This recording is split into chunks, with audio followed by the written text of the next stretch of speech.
Welcome to the Soulful CXO. I'm your host, Dr. Rebecca Wynn. We are pleased to have with us Caroline Wong. Caroline is Chief Strategy Officer at Cobalt, where she leads security, community, and people teams.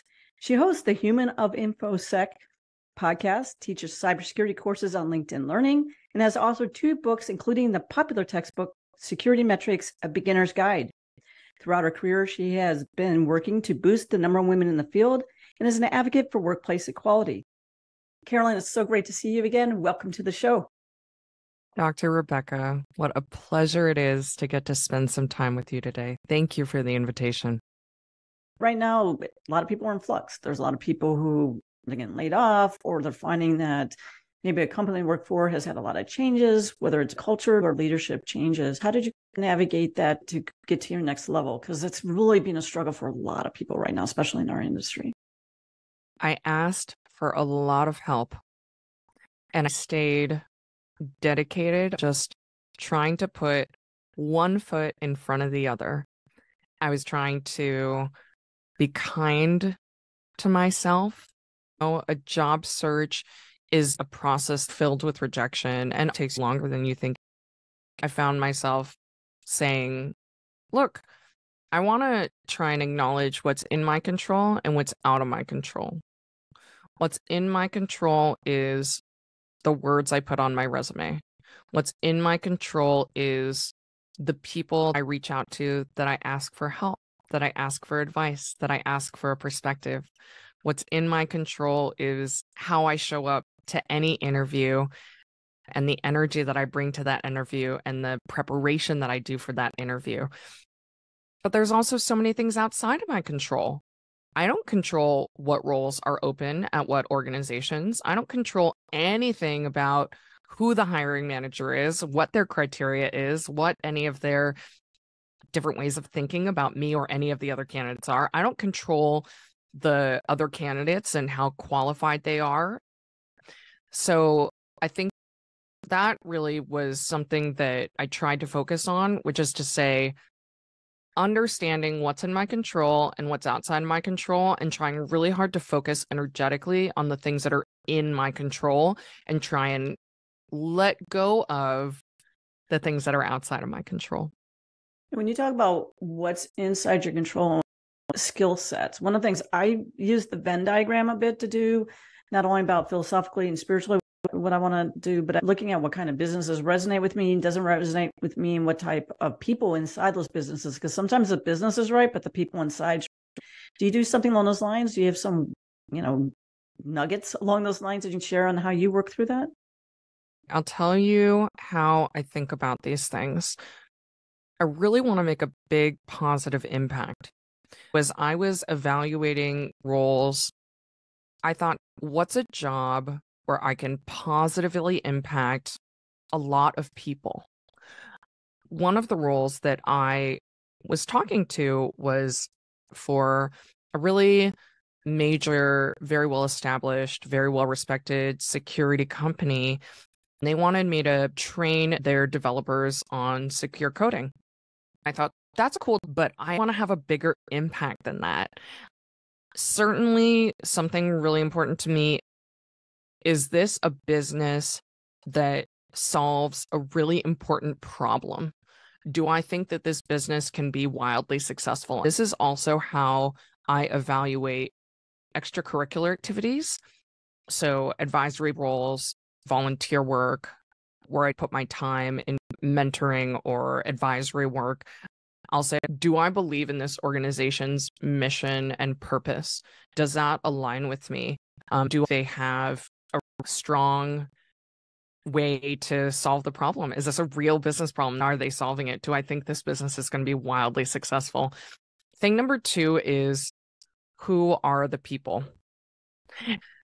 I try really hard to understand, why have these people chosen to do what they do? And what do they value? I want alignment. I work really hard to avoid and prevent is working closely with individuals who have values that are very different from mine in ways that are unacceptable to me. Those are my 2 things. Where can there be a big impact and a lot of success, which I think is a result of solving a really important problem? And then who are these people? What do they value? And do their values align with mine? One of the things I find always a challenge is finding that the outward appearance of the company and the people is really the inner. I talk to people about not thinking about a job per se. Obviously, people want money, but you need to be interviewing them just as much. Every time I've taken a position that my gut was like on run very fast, it has been a mess for me each and every time. What do you mentor people around those lines? Because it's easy to say, I need this job, and then find out you're just in a horrendous position that takes away from who you are and takes a long time to recover from. Yeah. So first, I want to acknowledge that we, as earthly humans, have physical needs that need to be provided for. At any given time, maybe in a position where for some time we need to do work that is not the absolute perfect because we need to take care of ourselves. Maybe we need to take care of our families. And that, I think, doing what needs to be done to provide is really important. And we're in an economic atmosphere where there's not as many choices right now as there are at other points in time. That being said, I think to the extent that we have choices, it is good to stay away from or get out of work situations that destroy your soul and make you feel bad. I have a joke metric that I suggest to people when they say, Caroline, how might I go about evaluating a company culture? And here's the joke metric. And it's a joke because, first of all, people don't actually write this down anywhere. Second of all, it might be inappropriate for them to share. Here's what it is. Look at the executive team and leadership and count the number of divorces in the past 24 months. Then look at the company and count the number of marriages and babies in the past 24 months. There are a million reasons wrong with that. I want to address a couple of those assumptions. Divorce is not bad. Marriage and babies are not good. They're just indicators. I personally am a divorced person. Getting divorced was the very best thing that happened to me. It's simply an indicator. People in that phase of get married and have babies when there's a company culture that is supportive of healthy relationships outside of the workplace and work-life balance situation. I think that really toxic environments, you're going to see divorces happening in leadership. It's a joke, but a more realistic thing to do is just like you're interviewing the company, ask them for references. Ask if you can talk to someone who works for them or has worked for them. And there's two things that'll tell you. Thing number one, maybe they'll immediately give you 5 names and encourage you to do that. That's probably a good sign, even before you pick up the phone and talk to those people. If someone's a little hesitant and weird about it, that in of itself is a sign. But I think that just like when we are in a position where we're a candidate talking to a company about an opportunity, and there may be a stage where they ask us for references of people we've worked for or with, we get to do the same thing. That's an opportunity to ask for references. Let me talk to someone who's worked on your team. Let me talk to someone who is a peer of yours. Let me talk to someone that you've worked for. And there's those 2 data points. Thing one, how do they respond to that question? And thing two, of course, when you make those phone calls, what do people share? Yeah, I think one of the things for us being CISOs, right? Men's CISO, CIO, Chief Strategy Officer, I pay attention to who are they having me do my interviews with. Do they have me interview with 5 people who are going to report to me? I'm not against that, but how come the stakeholders, why aren't my stakeholders? How come I'm not really meeting with my peers? You're trying to make me more of a subject matter expert, not a person leading a division or a team. I think that's the other thing, is paying attention quickly on who you're interviewing with. Would you agree with that? Absolutely. And when I interview for CISO roles, which I do from time to time for fun, a really important question is, how big is the team and how big is my budget? Those are super important questions to ask, especially when you're talking about a security leadership role, because there's a difference between talking the talk and walking the walk. It's easy for the words, "we care about security," to come out of someone's mouth. It's different for them to have allocated and approved headcount and budget. If I'm talking about a CISO opportunity, those are some of the first questions. The other really important question is, what's turnover been like on the team in the past 24 months? It just indicates that there's a change. And the questions, where is the organization headed? And does that align with your skill set, your values, how you want to make an impact? Do you use something else besides LinkedIn? Do you use, like, when you go to conferences, because you speak at RSA and stuff like that? What do you find is a great networking to find those inner nuggets? LinkedIn is my number one. I've never been a Twitter person. I use Slack a lot. LinkedIn is so cool because I will find myself connecting with folks that, like, maybe I've met and maybe I've never met.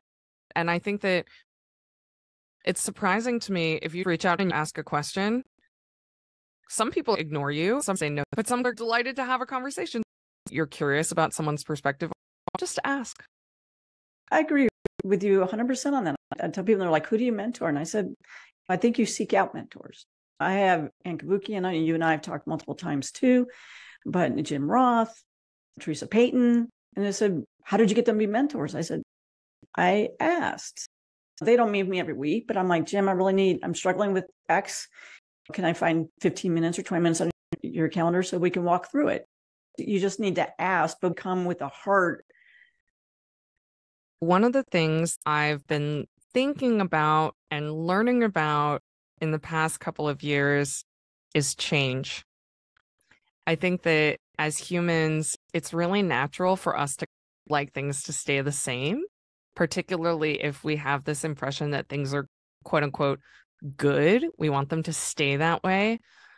I've come to accept this idea that change is constant and change is inevitable.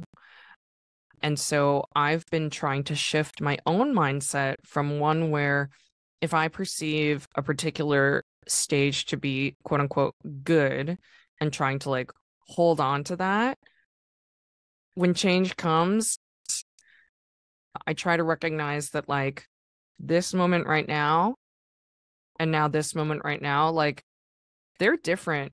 It's new. None of us have any idea what's going to happen tomorrow. And we always have an opportunity to look at things in a different way, so that when change happens, or when I can see change about to come, I think it's really natural, again, for us to have a human instinct, which is fear. Oh no, something bad's going to happen. Oh no, I don't know what I'm going to do. That's natural. And I think that's our brain trying to protect us. And I think that change also presents opportunity. There have been changes in my life that happened that I did not ask for, that I would not have asked for. There's a whole thing about, I used to live in California, now in the Pacific Northwest, and our decision to move was not something exactly that we chose. We had to do it. And I'm so happy where we ended up. Even when I got let go from Cigital, that was not something I would have chose. That was not something that I wanted. What happened next turned out to be beyond what I had imagined in a really great way. And so I think that we have an opportunity to consider that change is uncomfortable. We don't know what's on the other side. And being on the other side and what happens being really great, really amazing, really positive, really fulfilling, that's just as likely as really terrible, really scary. Like, we just don't know. And in any given day, we can look for the opportunity and focus on the things that truly are within our control, and to try and let go of some of those which are not, which there are always going to be lots of things outside of our control.